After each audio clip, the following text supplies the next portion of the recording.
بسم اللہ الرحمن الرحیم۔ اہلاً و سہلاً مرحبا۔ تجوید الفرقان اردو چینل میں آپ کا خیر مقدم کیا جاتا ہے۔ اس چینل پر تجوید قرآن کریم کے اسباق آسان اردو میں پیش کیے جاتے ہیں۔ انشاءاللہ تعالی آج کی ویڈیو میں ادغام کی دوسری قسم ادغام متقاربین کے متعلق بیان ہوگا۔ ادغام ایک حرف کو دوسرے میں داخل کرنے، ملانے یا شامل کرنے کا نام ہے۔ علم تجوید میں ادغام کی اصطلاح دو حروف کے باہم ملانے کے لیے استعمال ہوتی ہے۔ ادغام کی تین اقسام ہیں: ادغام مثلین، ادغام متقاربین اور ادغام متجانسین۔ ادغام مثلین کے متعلق پہلے ویڈیو اپلوڈ ہو چکی ہے، اگر آپ نے ابھی تک نہیں دیکھی تو ڈسکرپشن میں لنک موجود ہے، دیکھ لیں۔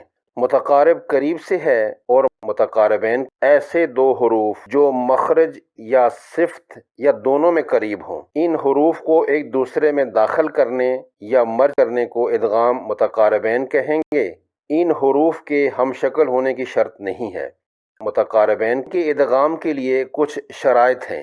پہلی یہ کہ دونوں حروف کے مخارج قریب قریب ہوں، یا دونوں میں کوئی صفت مشترک ہو، یا ان دونوں اعتبار سے قریب ہوں۔ دوسری شرط دونوں حروف کا متصل ہونا لازمی ہے، یعنی ان دونوں حروف کے درمیان کوئی اور حرف نہ ہو۔ اور تیسری شرط یہ ہے کہ ان میں سے پہلا حرف مجزوم اور دوسرا متحرک ہو۔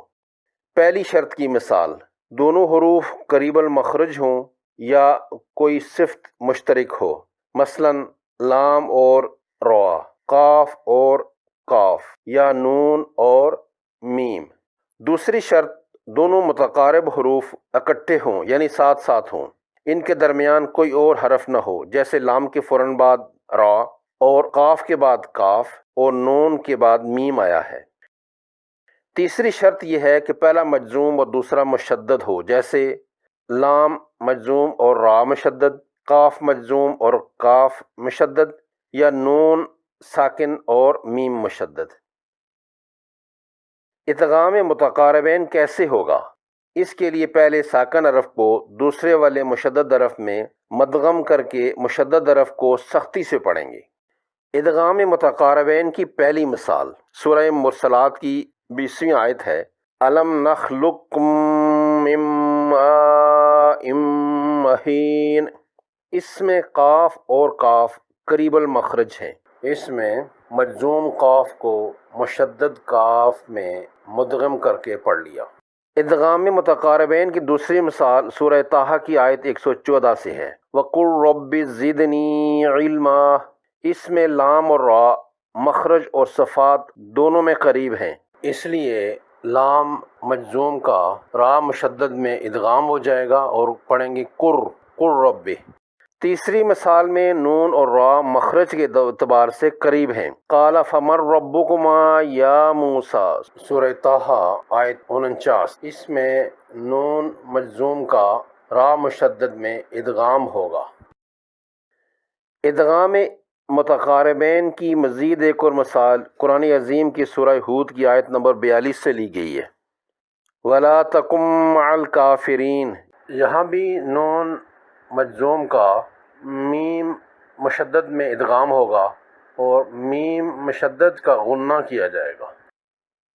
قرآن مجید فرقان حمید کی تعلیمات تمام نوع انسانی کی فلاح کا ذریعہ ہیں۔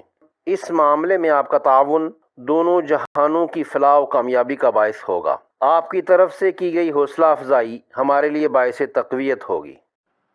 اگر آپ کو یہ ویڈیو پسند آئی ہو اور آپ یہ سمجھتے ہوں کہ کسی اور کو اس سے فائدہ ہو سکتا ہے تو تعاونوا علی البر کے مصداق اس چینل کا لنک ان سے شیئر کریں تاکہ وہ بھی ان اسباق سے مستفید ہوں اور آپ کے نامہ اعمال میں بھی اجر لکھا جائے۔ مع السلامہ۔